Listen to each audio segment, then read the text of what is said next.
আজকে সকালবেলা ঘুম থেকে উঠতে না একটু দেরি হয়ে গিয়েছে, কারণ শরীরটা ভীষণই খারাপ। উঠতে একদমই ইচ্ছা করছিল না, মানে উঠতে পারছিলাম না। তো বাড়ির মধ্যে আমি সবার আগে ঘুম থেকে উঠে বরমশাইকে ডাকাডাকি করি। তো আজকে বরমশাই ঘুম থেকে উঠে দোকানটা খুলে ফেলেছে। তো তারপর আমি উঠে দেখলাম বরমশাই বাইরেটা ঝাঁট দিয়ে পরিষ্কার করছে, আর আমি দেখো এখানে বাসন নিয়ে বাসন মাজার জন্য কিন্তু এলাম।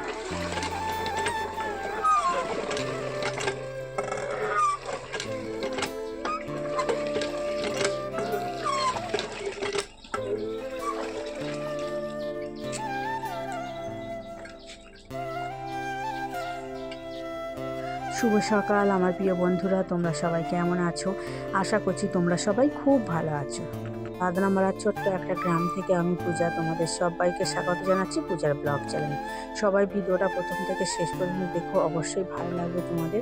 ভালো লাগলে তোমরা একটা লাইক কমেন্ট শেয়ার করে কিন্তু যেও, কিন্তু লাইক কমেন্ট শেয়ার না করে কিন্তু তোমরা আমার ছেড়ে যেও না, প্লিজ একটু সাপোর্ট করে যেও। তো দেখো আমি এখন বাসনগুলো মাজতে বসেছি। অল্পই বাসন পড়েছিল, রাতে তেমন একটা খাওয়া দাওয়া হয়নি। আমার শরীর খারাপ জানো তো, আমার বুকে ভীষণ যন্ত্রণা হচ্ছে, জানি না কারণটা কি। তো ডাক্তারখানায় যাবো, জানো তো আমরা তো গরিব মানুষের সবসময় সামর্থ্য থাকে না, আমরা খেটে খাই, রোজ যতটুকু ইনকাম করি তাতে আমাদের সংসার চলে। তো বড় ডাক্তার দেখাতে গেলে বড় বড় ফি নিয়ে যেতে হয় জানো তো। তো বেশ কয়েকদিন ধরে কষ্টটা ভোগ করছি। পয়সা থাকলে কিন্তু এই কষ্টটা ভোগ করতে হতো না, অবশ্যই তাড়াতাড়ি করে ডাক্তার দেখাতে চলে যেতাম। তো কি করব বলো, কষ্টটা চেপে রেখে দিয়েছি। তো বরমশাইকে বলেছি, তো বরমশাই বা কোথায় পাবে বলো, মাঝে মাঝে রাগ হলে বরমশাইয়ের উপর রাগারাগি করি। তো দেখো একটা ভালো ডাক্তার দেখাতে গেলে তার কিন্তু 400 থেকে 500 টাকা ফি রয়েছে। আবার ওষুধপত্র নিয়ে মানে হাতে করে তোমার 2-2,500 টাকা নিয়ে যেতে হবে। আবার ডাক্তারখানায় গেলে আবার তোমার নানা রকম টেস্ট করতে দেবে, সেগুলো করতে গেলে অনেক খরচ, আমাদের গরিবের সামর্থ্যের মধ্যে কিন্তু থাকে না। তো কি করব, এই জন্যই তো গরিব মানুষদের এত অসুখ বিসুখ আর এত মানে তারা কষ্ট পেতে হয়। তো দেখো তারপর ঘরে এসে ভাবলাম ফ্রিজটা অনেক দিন খোলা হয় না, আর আমার ভীষণ ঠান্ডা লাগে ফ্রিজটা খুললে জানো তো। ওই জন্য আমি ফ্রিজটা অফ করে দিয়ে দেখো, আর এই কবে আমার মেয়ের জন্মদিন হয়েছিল সেই পায়েসটা রেখে দিয়েছিলাম, পায়েসটা জানি বরমশাই খাবে। তো ও আর খায়নি, আর আমিও আর বের করা আমার আর হয়নি। তো দেখলাম পায়েসটা ভালোই রয়েছে, আর ফ্রিজের ভেতরে অনেক কিছু ছিল, সদনা ফুল নানা রকম এটা ওটা সেটা ছিল, পরিষ্কার করা হয়নি। সেই ফুলগুলো সবই মানে প্লাস্টিকে বাঁধা রয়েছে, তো খারাপ হয়ে গিয়েছে। আমি ভেবেছিলাম হয়তো ভালো থাকবে। তো এখানে দেখো মশারিটার একটা কোণ খুলে দিয়েছি, মেয়ের যেহেতু শরীর খারাপ, মেয়ে জানো তো ঘুমাচ্ছে, এখনও ঘুম থেকে ওঠেনি। ওরও জ্বর, বেশ কয়েকদিন ধরে জ্বর। ওরও ওষুধ আনা হয়েছে, খেতে একটু আগের থেকে একটু ভালো আছে।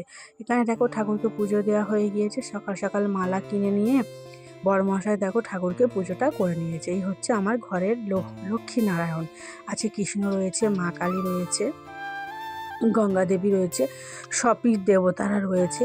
আর এই জানো এটা দেখো দুধ, কালকের দুধটা জাল দিয়ে ফ্রিজে রেখেছিলাম, এমনি নর্মাল ফ্রিজেই ছিল। দুধটা দেখো তোমরা, দুধটা বরফ হয়ে গিয়েছে। তো দুধও বরফ হয়ে গিয়েছে, আর এখানে দেখো তোমাদের দেখাচ্ছি চাও বরফ হয়ে গিয়েছে। দোকান থেকে 5 টাকার চা কিনে আনা হয়েছিল, তো খাওয়ার হয়নি। বরমাসকে বলেছিলাম খাও, ঠান্ডা হয়ে গিয়েছে বলে বরমাসাই খায়নি। আমি ফ্রিজে রেখে দিয়েছিলাম, ভেবেছিলাম সকালবেলা অন্য চায়ের মধ্যে দিয়ে গরম করে দেবো। তো এটাও বরফ হয়ে গিয়েছে, এবারে চাটা ফেলে দেবো, দুধটা ফেলবো না, দুধটা আমি গরম করে নেব। আর এখানে দেখো কুকুরটা বসে রয়েছে, আর ফ্রিজের মধ্যে দেখো কয়েক পিস পাঁপড় রুটি আর পরোটা ছিল জানো তো, সেগুলো বের করে দিলাম। তো দেখো কুকুরকে ডেকে বলছি আয় আয় তোরা খেয়ে নে, তো দেখো খাচ্ছে না। তো জানি না, হয়তো রুটি ওর পছন্দ না। তারপর জানো তো দেখছি এখানে মানে বন, বেশ প্রকারের বন ভর্তি হয়ে গিয়েছে, আর বনের মধ্যে রয়েছে ছোট ছোট শাক। তো এগুলো আমরা ছোলা শাক বলে থাকি, তোমরা কে কী শাক বলো তোমরা অবশ্যই জানিও। আমাদের দেশে ছোলা শাক বলে থাকি, অনেকে বর্মা শাকও বলে। তো ভাবলাম এখান থেকে শাক তুলে নিই, শুধু ছোলা শাক না, আর একটা গোল গোল পাতা, এটা যায় না কি শাক, তো এটাও হয়ে আছে, তো এখান থেকেই তুলে নিই। এটা কিন্তু ভালোই জায়গা, শুধু দোকানে প্লাস্টিকগুলো আমি ফেলে এই ধারে জড়ো করি, মানে আগুন লাগিয়ে দিই। তো তো শাকগুলো আমি তুলে নিচ্ছি। আর বরমশাই বলছে চলো আমিও তোমাকে হেল্প করে দিই। তো বরমশাই দেখো পুকুরের ওই নিচটায় নেমে গিয়েছে আর আমি উপর থেকে তুলে নিচ্ছি। আর পুকুরটা দেখেছো এখনও পুকুরটা পরিষ্কার কিন্তু হয় না। যারা পুকুরটা চাষ করেছে তারাই কিন্তু ইচ্ছা করে ওরকম করে রেখে দিয়েছে। কারণ বরমশাই একটা চাল এনেছিল, চালের বস্তা, তো বাসন্তী গোল্ড চালটা। তো বলেছিলাম নীল বস্তাটা আনার জন্য, বরমশাই যে দোকান থেকে এনেছে দোকানদাতার কথা শুনে এই দেখো লাল বস্তাটা নিয়ে এসেছে। কিন্তু এই চালটা ভেবেছিলাম ভালো হবে, কিন্তু ওই নীল বস্তার চালের মতন কিন্তু হচ্ছে না। নীল বস্তার চালটা বেশ একটু বড় বড় ধরনের, আর ভাতটাও ভালো হয়। এই ভাতটা না একদমই ভালো হয়নি। তো এখানে দেখো শাক আর একটা আমার ছোট্ট সোনা দেখো এই ফুলগুলো গুড়িয়ে এনেছিল, তো ওর কাছ থেকে নিলাম তো শাক দিয়ে ফুল দিয়ে ভাজা করব। ছোলার শাক মিনিমাম 3 থেকে 4 বছর পর বাড়িতে কিন্তু ভাজা করব। এখানে ভাতটা আমার হয়ে গিয়েছে, ভাতটা উবুর দিয়ে দিয়েছি, মানে ফ্যানটা ঝরাতে দিয়ে দিয়েছি। আর ভাতের হাঁড়িটা পড়ে যাচ্ছিলো বলে তাতে আমি একটা গ্লাস দিয়ে দিয়েছি। এখানে দেখো কি মাছ রান্না করব, দেখো এই গামলাটার মধ্যে মানে ফ্রিজে রেখেছিলাম, মাছটা ধুয়ে রেখে দিয়েছি। কালকে ট্যাংরা মাছ আনা হয়েছিল, মানে ট্যাংরা মাছ, সরি আমার বলতে গিয়ে একটু মানে উচ্চারণটা ভুল হয়ে গেল, তোমরা প্লিজ একটু ক্ষমা করে দিও। তো এখানে ট্যাংরা মাছ আনা হয়েছিল, ট্যাংরা মাছ কয়েকটা নিয়ে নিয়েছি। আর তেল পটা এনেছিল, তো তেল পটাটা ভাজা করে রেখে দিয়েছি। ট্যাংরা মাছের ঝাল, ডাল আর শাক ভাজা করেছি। আর দুপুরবেলা রাজশ্রী সোনা খাবার জন্য 2টো ডিম কিন্তু ভাজা করে নিয়েছি। তো আজকেরও মেয়ে পড়তে গেল না, তো শরীরটা খারাপ, জ্বর এসেছিলো, তোকে আর পড়তে পাঠায়নি। তো মাদের বাড়িও চলে গিয়েছে। তো বিকেলবেলা তো আমার দোকান খুলতে হবে। আজকে শরীরটা খুবই খারাপ বলে সকালবেলা যে হাঁটতেও যায়নি। তো সন্ধ্যাবেলা ওই যে ট্যাংরা মাছের ঝাল করেছিলাম, পিস খেয়েছিলাম, বরমশাইকে 3 পিস দিয়েছিলাম, তো বরমশাই খেয়েছিল। আর 2 পিস রয়েছে, আমার নন্দাই যেহেতু আছে ওনার জন্য রেখেছি। তো বরমশাইয়ের জন্য আলু ভাজা করে দিচ্ছি, আর ডাল আছে, ডাল দিয়ে বরমশাই কিন্তু খেয়ে নেবে। তো আর একটা ডিমও ভেজে দেবো, দিলে বরমশাইয়ের খাওয়া হয়ে যাবে।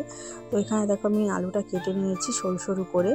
একবার ভাবছিলাম আলু দিয়ে ডিম ভেঙে একটা চচ্চড়ির মতো বানাই, একবার ভাবছি না আলু ভাজা করব। আলু ভাজা করলে মেয়েকেও খাওয়াতে পারবো। তো রান্না করতে বসে নানা রকম চিন্তা মাথায় আসে, তো লাস্টে ভেবে ভাবলাম আলু ভাজাটাই করা হোক। এখানে দেখো পেঁয়াজটা কেটে নিচ্ছি। দোকানে না মানে 1 বস্তা পেঁয়াজ তোলা হয়েছিল, পেঁয়াজটা অনেক 50 কিলো পেঁয়াজ। তো পেঁয়াজ তো তেমন হারে বিক্রি হয় না। রাতে খাবার জন্য দেখো এখানে আলু ভাজা করছি। তো দুপুরের ডাল আছে, আর আলু ভাজলে কিন্তু বরমশাইয়ের খাওয়া দাওয়া মানে হয়ে যাবে।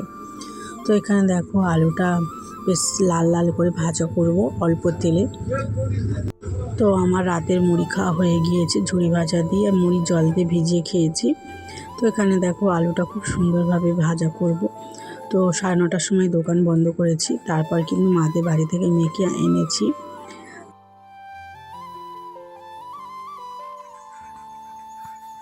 তো এখানে দেখো বিছানা হয়ে গেছে, সবাই খাওয়া দাওয়া হয়ে গিয়েছে।